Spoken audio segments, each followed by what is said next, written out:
Right breaking news చూస్తున్నాం. AP శాసనసభ ఎన్నికలపై అన్ని పార్టీలు కసరత్తులు ముమ్మరం చేశాయి. గెలిపే లక్ష్యంగా ప్రధాన పార్టీలన్నీ పక్కా ప్లాన్తో ముందుకు వెళుతున్నారు. ఇందులో భాగంగా 175 స్థానాల్లో క్లీన్ స్వీప్ చేయడమే లక్ష్యంగా సీఎం జగన్ ఇవాళ కార్యకర్తలకు దిశానిర్దేశం చేయనున్నారు. మరోవైపు కేంద్ర మంత్రి రాజ్నాథ్ సింగ్ ఏపీలో పర్యటించి ఎన్నికల ప్రచారాన్ని ప్రారంభించనున్నారు.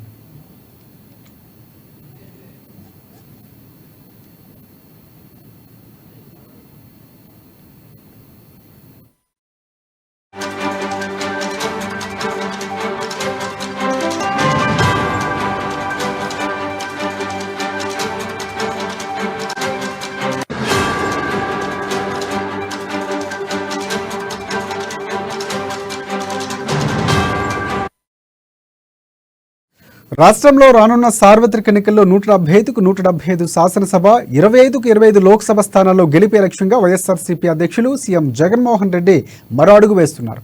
ఎన్నికల్లో అనుసరించాల్సిన వ్యూహంపై పార్టీ శ్రేణులకు ఆయన దిశానిర్దేశం చేయనున్నారు. ఈ మేరకు మంగళగిరిలోని సీకే కన్వెన్షన్ సెంటర్లో మేము సిద్ధం మా బూత్ సిద్ధం పేరుతో కీలక సమావేశం నిర్వహిస్తున్నారు.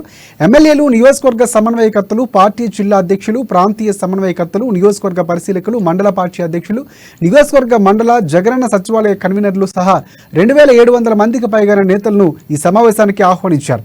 ఎన్నికలో క్లీన్ స్వీప్ చేయడానికి తీసుకోవాల్సిన చర్యలపై వారికి సీఎం జగన్మోహన్ రెడ్డి దిశానిర్దేశం చేస్తారు.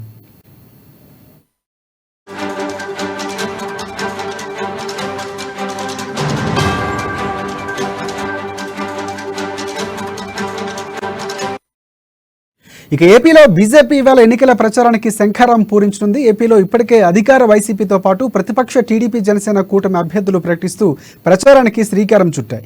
ఈ క్రమంలోనే కేంద్ర మంత్రి రాజ్నాథ్ సింగ్ ఏపీలో పర్యటించి బీజేపీ ఎన్నికల ప్రచారాన్ని ప్రారంభించున్నారు.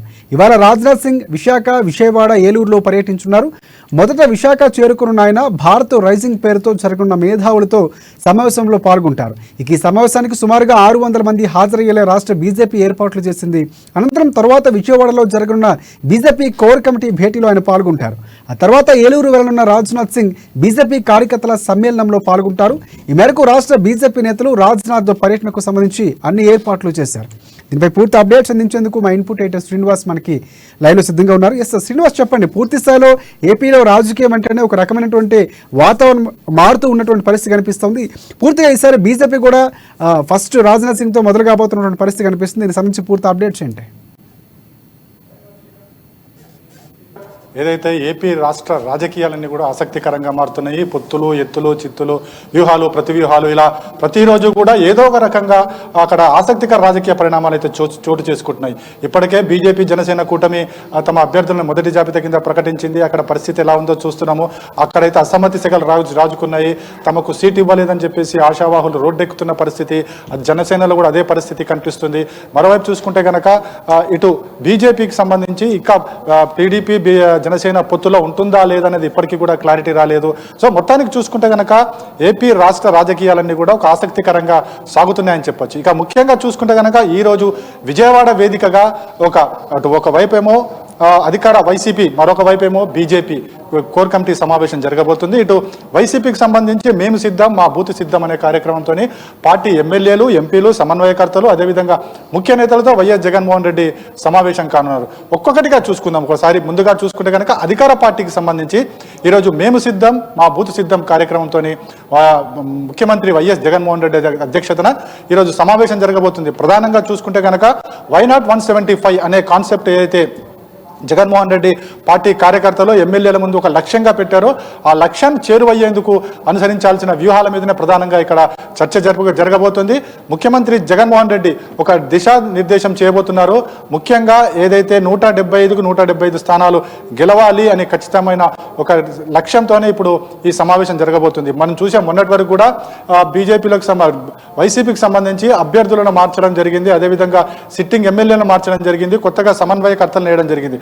ఆ పార్టీలో కూడా అనేక ఆగ్రహజ్వాలాలు వ్యక్తమయ్యాయి. అదేవిధంగా చాలా మంది పార్టీని వీడి ప్రతిపక్ష పార్టీలోకి జాయిన్ అయిన పరిస్థితి కూడా మనం చూస్తున్నాం.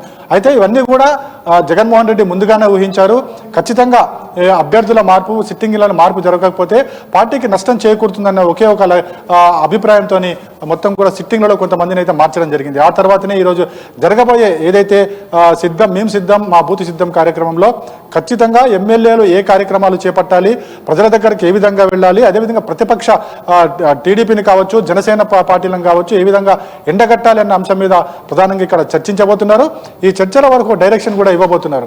ముఖ్యంగా ఏదైతే రాష్ట్ర ప్రభుత్వం గత 4 ఏళ్లుగా ప్రజా సంక్షేమానికి సంబంధించి ఏ కార్యక్రమాలు చేపట్టింది, ముఖ్యంగా ఏదైతే రాష్ట్ర ప్రభుత్వం చేపట్టిన జగన్మోహన్ రెడ్డి ప్రభుత్వం చేపట్టిన పథకాలన్నీ కూడా ప్రతి ఇంటికి వెళ్ళాయి. కాబట్టి ఆ ఇంటికి ప్రతి ఇంటిని టచ్ చేయాలి, తద్వారా ఓటుని క్యాష్ చేసుకోవాలనే ఒకే ఒక లక్ష్యం ఇక్కడ కనిపిస్తుంది. అదేవిధంగా సిద్ధం కార్యక్రమంతో ఏదైతే వైసీపీ ప్రజల్లోకి వెళ్ళిందో అక్కడ అనూహ్య స్పందన రావడం జరిగింది.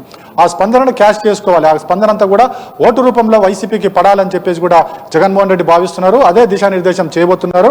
అదేవిధంగా పార్టీకి వ్యతిరేకంగా ఎవరైనా మాట్లాడితే కనుక వారి మీద ఖచ్చితంగా వేటు ఉండబోతుందనే ఒక సంకేతాలు కూడా ఈ వేదిక ద్వారా ఇవ్వబోతున్నారు జగన్మోహన్ రెడ్డి. ఇక మరోవైపు చూసుకుంటే కనుక బీజేపీ కోర్ కమిటీ ఈరోజు విజయవాడ వేదికగా సమావేశం కాబోతుంది.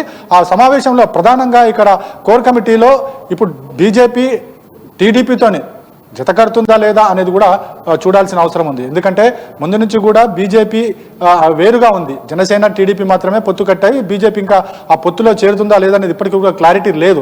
సో బీజేపీ ముఖ్య నేతల్ని ఇప్పటికే మనకి చంద్రబాబు నాయుడు కలవడం జరిగింది. అదేవిధంగా జనసేన అధినేత పవన్ కళ్యాణ్ కూడా కలవడం జరిగింది. ఆ తర్వాత వైఎస్ జగన్మోహన్ రెడ్డి కూడా కలవడం జరిగింది. అయితే మొత్తానికి బీజేపీ ఏదైతే టీడీపీ జనసేనలకు తను ఏ స్థానాలతో పోటీ చేయదలుచుకుందో ఆ స్థానాలకు సంబంధించి ఒక క్లారిటీ, ఒక నంబర్ చెప్పినట్లు రాజకీయాలు అయితే ప్రచారం జరుగుతుంది. దీనికి సంబంధించి టీడీపీ నుంచి ఇప్పటివరకు కూడా స్పష్టమైన హామీ ఏది లభించలేదు. కానీ మొన్న విడుదల చేసిన మొదటి జాబితాలో ఏదైతే బీజేపీ పోటీ చేయదలుచుకున్న స్థానాలను పక్కకు పెట్టడం జరిగింది. సో దీనికి సంబంధించి ఈరోజు జనసేన కావచ్చు, టీడీపీ నేతలు కావచ్చు రాజ్నాథ్ సింగ్తో భేటీ కాబోతున్నారు. ఈ భేటీలో ఏదైతే బీజేపీ కోరుకున్న స్థానాలను ఇస్తుందా లేదా అనేది కూడా చూడాల్సిన అవసరం ఉంది. అదేవిధంగా టీడీపీ ఇక్కడ బీజేపీతో పొత్తు పెట్టుకుంటుందా లేదన్నది, పొత్తు పెట్టుకుంటే ఎన్ని స్థానాలను బీజేపీకి కేటాయిస్తున్నది కూడా ఇక్కడ చర్చనీయాంశంగా మారింది. మొత్తానికి చూసుకుంటే కనుక ఏపీ రాజకీయాలకు సంబంధించి ఇప్పుడు విజయవాడ వేదికగా ఇటు జనసేన, టీడీపీ, బీజేపీ ఒకవైపు, అదేవిధంగా అధికార పక్షం మరొక వైపు అయితే సమావేశాలు పెట్టుకుంటున్నారు. ఈ సమావేశాలన్నీ కూడా ఇక్కడ నుంచి ఈ రోజు నుంచి కూడా ఎన్నికల శంఖారావం పూరించబోతున్నాయని మనం చెప్పొచ్చు. రాజశేఖర్. రైట్ శ్రీనివాస్, ప్రధానంగా నిన్న జరిగినటువంటి ఏదైతే కుప్పంలో జరిగిన సభకు సంబంధించి సీఎం వైఎస్ జగన్మోహన్ రెడ్డి కొన్ని కీలకంగా వ్యాఖ్యలు చేసినటువంటి పరిస్థితి కనిపిస్తుంది. ముందు నుంచి చాలా వ్యూహాత్మకంగా అడుగులు వేస్తున్నటువంటి ప్రభుత్వంగా వైసీపీ ఉన్నటువంటి పరిస్థితి. సో నిన్న కుప్పానికి సంబంధించి చంద్రబాబు ఆ నియోజకవర్గంగా పేరుంది, ఏం చేశారని చెప్పినటువంటి పరిస్థితి, అక్కడ ఉన్నటువంటి ఏదైతే వాటర్కు సంబంధించి, కృష్ణాకు సంబంధించి పూర్తి స్థాయిలో తీసుకొచ్చి వ్యూహాత్మకంగా వెళ్ళేటువంటి పరిస్థితి కనిపిస్తుంది. సో ఇక్కడ ఈ రోజు జరగబోతున్నటువంటి మేము సిద్ధం, మా బూత్ సిద్ధం సంబంధించి దాదాపుగా 2700 వరకు కూడా మొత్తం సమన్వయకర్తలు, ఎమ్మెల్యేలు అందరూ వస్తున్నటువంటి పరిస్థితి కనిపిస్తుంది. సో ఈ రోజు అంటే పార్టీ ఎదుర్కోబోయేటటువంటి వ్యూహాలకు సంబంధించి కానీ, లేకపోతే జనసేన అలాగే టీడీపీకి సంబంధించి పొత్తు విషయంలో మాట్లాడే అవకాశం కనిపిస్తుంది. అంటే పొత్తు ఒకవేళ కుదిరితే కనుక ఎలా వెళ్ళాలి, లేకపోతే ఎలా ఉండబోతుంది అన్నటువంటి అంశాలు కూడా సీఎం జగన్ ఈరోజు నేతలకు దిశానిర్దేశం చేసే అవకాశం ఉన్నాయనుకోవచ్చా? ఖచ్చితంగా, ఎందుకంటే ఇక రానున్నది ఎన్నికల సీజన్. ఖచ్చితంగా ఎన్నికల వ్యూహాలు, ప్రతి వ్యూహాల మీదనే ఇప్పుడు పార్టీలన్నీ కూడా వెళ్తున్నాయి. ఇక ముఖ్యంగా చూసుకుంటే కనుక అధికార పార్టీకి సంబంధించి మనం చూస్తున్నాం. ఇప్పటికీ కూడా జగన్మోహన్ రెడ్డి గతంలో చెప్పారు, అంతకుముందు చెప్పారు, ఇప్పుడు చెప్తున్నారు తాము సింగిల్గానే ఎన్నికలకు వెళ్ళబోతున్నామని చెప్పేసి చెప్తున్నారు. ఈసారి కూడా ఖచ్చితంగానే సింగిల్కి వెళ్తున్నామని చెప్పారు, ఆ దిశగానే వెళ్తున్నారు. అయితే మరోవైపు రాజకీయాల్లో ఒక చర్చ అయితే ఉంది. ఏదైతే బీజేపీతోని ఒక రహస్య ఒప్పందం వైసీపీకి ఉంది, రహస్య స్నేహితుడిగా జగన్మోహన్ రెడ్డి బీజేపీకి ఉన్నారు అని చెప్పేసి ఒక రాజకీయంలో అయితే ఒక చర్చ అయితే వినిపిస్తూనే ఉంది. ఇక మరోవైపు చూసుకుంటే కనుక ఏదైతే జనసేన కావచ్చు, టీడీపీ కావచ్చు ఏవైతే ఆరోపణలు చేస్తున్నారో ఆ ఆరోపణలు తిప్పికొట్టే విధంగా ఈరోజు మీటింగ్ జరగబోతుంది. ఈ మీటింగ్లో ఎవరైతే జగన్మోహన్ రెడ్డి పార్టీ కార్యకర్తలు, సమన్వయకర్తలను ఉద్దేశించి కీలక ప్రసంగం చేయబోతున్నారు. ఏ విధంగా అధికార పార్టీకి సంబంధించి ప్రతిపక్షాన్ని ఏ విధంగా ఎదుర్కోవాలి, ప్రతిపక్షం చేసే ఆరోపణలు ఏ విధంగా ధీటుగా సమర్థవంతంగా తిప్పికొట్టాలి. అదేవిధంగా ఒకవేళ బీజేపీ కనుక టీడీపీ జనసేనతో పొత్తు కుదుర్చుకుంటే అది తమకు ఏ విధంగా లబ్ధి చేకూరుతుంది, లబ్ధి చేకూరే విధంగా ఏ విధంగా వ్యవహరించాలి, ఏ విధంగా ప్రచారం చేయాలన్న దాని మీద జగన్మోహన్ రెడ్డి దిశానిర్దేశం అయితే చేయబోతున్నారు. ఖచ్చితంగా ఈసారి ఎన్నికల్లో వైసీపీని అధికారంలోకి రాబోతుంది. రావడానికి గతంలో ఉన్న 150 పెంచుకోవాలన్నది కాంగ్రెస్ పార్టీ నుంచి కాంగ్రెస్ పార్టీ నుంచి తన తన సొంత చెల్లెలు అక్కడ పీసీసీగా ఉన్నటువంటి పరిస్థితి కనిపిస్తుంది. ఆమెపై విమర్శలకు సంబంధించి ఇప్పటికే కొంతమంది నోరు జారినటువంటి పరిస్థితి కనిపిస్తుందని ప్రధానంగా ఉన్నటువంటి పరిస్థితి కనిపిస్తుంది. సో ఆమె మీద విమర్శలకు సంబంధించి ఏమైనా చర్చించే అవకాశం కనిపిస్తుందా? పూర్తి స్థాయిలో జగన్ టార్గెట్ చేస్తున్నటువంటి పరిస్థితి కనిపిస్తుంది. సో సొంత కుటుంబం నుంచి నన్నే సరైనటువంటి సమయంలో పట్టించుకోలేదు, పార్టీకి సేవ చేశారని వైపు షర్మిల ఆరోపిస్తున్నటువంటి పరిస్థితి కనిపిస్తుంది. సో ఆమెకు సంబంధించి కాంగ్రెస్ పార్టీకి సంబంధించి ఎదుర్కొనే అంశాలు కూడా చర్చించే అవకాశం కనిపిస్తుందా? ఖచ్చితంగా. ఎందుకంటే షర్మిల ఎవరైతే ఉన్నారో జగన్మోహన్ రెడ్డి సోదరి, కానీ ఇప్పుడు అక్కడ ఉన్న పిసిసి అధ్యక్షురాలుగా కొనసాగుతున్నారు. అంటే రాజకీయాలు వేరు, బంధుత్వాలు వేరు అని చెప్పి జగన్మోహన్ రెడ్డి గారు ముందుగానే చెప్పడం జరిగింది. అందుకోసమే ఏదైతే షర్మిల చేసిన ఆరోపణలన్నిటి కూడా అధికార పార్టీకి చెందిన వైసీపీ నేతలే కౌంటర్లు ఇస్తున్నారు. ఎక్కడ కూడా జగన్మోహన్ రెడ్డి స్పందించలేదు. కానీ ఖచ్చితంగా కౌంటర్లు ఇవ్వాలి, విమర్శలు ఆరోపణ చేసినాం, ఖచ్చితంగా దాన్ని విమర్శించాలి, సమాధానం చెప్పాలని చెప్పేసి జగన్మోహన్ రెడ్డి పార్టీ నేతలకు ఆదేశాలు జారీ చేయడం జరిగింది. ఆ దిశలోనే పార్టీ నేతలు కావచ్చు, ముఖ్య ప్రజాప్రతినిధులు కావచ్చు, లేకపోతే అధికార ప్రతినిధులు కావచ్చు స్పందిస్తున్నారు తప్ప ఎక్కడ కూడా షర్మిలకు సంబంధించి వ్యక్తిగతంగా ఏ విధమైన ఆరోపణలు చేయడం లేదు. కేవలం రాజకీయమైన ఆరోపణలు మాత్రమే ఇక్కడ చేస్తున్నారు, రాజకీయ విమర్శలు మాత్రమే చేస్తున్నారు. జగన్మోహన్ రెడ్డి కూడా ముందు నుంచి చెప్తున్నది అదే, షర్మిల తనకు సోదరి అయినప్పటికీ కూడా పిసిసి కాంగ్రెస్ పార్టీకి అధ్యక్షురాలుగా ఉన్నారు. ఖచ్చితంగా విమర్శలు చేస్తే ప్రతి విమర్శలు చేయండి, సమాధానాలు చెప్పండి అని కూడా చెప్పడం జరిగింది. అదేవిధంగా మనం చూసుకుంటే కనుక ఈ ఎన్నికల్లో కాంగ్రెస్ పార్టీకి సంబంధించి షర్మిల రాక తర్వాత ఏమన్నా మార్పు వస్తుందంటే ఇప్పుడున్న పరిస్థితుల నేపథ్యంలో పెద్దగా ప్రభావం ఉండకపోవచ్చు అనేది కూడా రాజకీయ విశ్లేషకులు చెప్తున్న మాట. ఎందుకంటే ఏదైతే షర్మిల కాంగ్రెస్ పార్టీ పగ్గాలు చేపట్టినప్పటికీ కూడా తెలంగాణ కోడల్ని తెలంగాణలో ఉంటున్నానని చెప్పేసి ఎన్నికలకు ఇక్కడ పార్టిసిపేట్ చేయకుండా ఒక్కసారిగా పార్టీని మూసివేసి ఆంధ్రాలో వెళ్లడము, పిసిసి బాధ్యతలు చేపట్టడం అనేది పలు విమర్శలకు తావిస్తుంది. దీన్నే అధికార కాంగ్రెస్ పార్టీ దీన్నే ఎక్కువగా ఫోకస్ చేస్తున్న పరిస్థితి కూడా కనిపిస్తుంది. అందుకోసమే వచ్చే ఎన్నికల్లో కాంగ్రెస్ పార్టీకి పెద్ద ప్రభావం లేకున్నప్పుడు కూడా ఓట్ల చీలికల కొంత ఉండొచ్చు అనేది మాత్రం రాజకీయ విశ్లేషకులు భావిస్తున్నారు. ఏదేమైనప్పటికీ కూడా ఈ ఎన్నికలు మరింతగా ఆసక్తికరంగా మారే అవకాశం ఉంది. సమయం దగ్గర పడుతున్న కొద్దీ అక్కడ రాజకీయ వాతావరణం అయితే మరింత వేడెక్కబోతుంది. రాజశేఖర్. శ్రీనివాస్, ఈ నేపథ్యంలో ఏంటంటే జనసేన అలాగే టీడీపీకి సంబంధించి 118 స్థానాలకు సీట్ల కేటాయింపు జరిగినటువంటి పరిస్థితి కనిపిస్తుంది. వైపు ఆగ్రహావేశాలు రెండు పార్టీల నుంచి కూడా పూర్తి స్థాయిలో జనసేనకి ఇచ్చిన దగ్గర టీడీపీ వర్గీయులు, టీడీపీకి ఇచ్చిన దగ్గర జనసేన వర్గీయులు కూడా పూర్తి స్థాయిలో బయటకు వచ్చి నిరసన వ్యక్తం చేస్తున్నాం, సపోర్ట్ చేయమని చెప్పినటువంటి సందర్భాలు కూడా కనిపిస్తున్నాయి. సో ఇది క్యాష్ చేసుకునే సమయం అని చెప్పుకోవచ్చు వైసీపీకి. సో వైసీపీకి చాలా వరకు వలసలు వచ్చే అవకాశం కనిపిస్తుంది. ఆచితూచి ముందుకు వెళ్తామని సజ్జలు చెప్పినటువంటి పరిస్థితి కనిపిస్తుంది. సో ఆ అంశం ఈ రోజు చర్చకొచ్చే అవకాశాలు కనిపిస్తున్నాయా? ఎందుకంటే ముందు నుంచి కూడా ఊహించింది. ఎందుకంటే ఎప్పుడైతే టీడీపీ జనసేన పార్టీలు పొత్తు కడుతున్నాయని చెప్పినప్పటి నుంచి కూడా ముఖ్యంగా జనసేన నేతల్లో ఒక అభద్రతా భావం నెలకొంది. ఎందుకంటే గత 10 ఏళ్ల నుంచి కూడా జనసేన పార్టీ ఉంది. పవన్ కళ్యాణ్ నమ్ముకున్నారు, జనసేన పార్టీని నమ్ముకుని వాళ్ళు ప్రజల్లో క్షేత్రస్థాయిలో పనిచేస్తూ వచ్చారు. తీరా ఎన్నికలు వచ్చే నాటికి ఏదైతే పొత్తుల పేరుతోని కేవలం జనసేనకి 24 సీట్లు మాత్రమే కేటాయించడం అనేది ఆ పార్టీ నేతలు జీర్ణించుకోలేని పరిస్థితి కనిపిస్తుంది. అంటే ఇప్పుడున్న పరిస్థితుల నేపథ్యంలో 24 స్థానాల్లో కూడా ఎన్ని స్థానాల్లో ఎంతమందికి సీట్లు ఇస్తారనేది కూడా ఇంకా క్వశ్చన్ మార్క్ గానే ఉంది.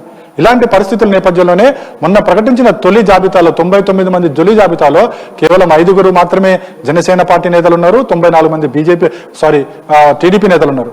సో ఇక్కడ మనకి ఏవైతే ఆగ్రహ జ్వాలాలు వ్యక్తమవుతున్న పరిస్థితి మనకు కనిపిస్తుంది. ఎందుకంటే కొంతమంది కొత్త వారికి టీడీపీలోనే కొత్త వారికి టికెట్లు ఇవ్వడం జరిగింది.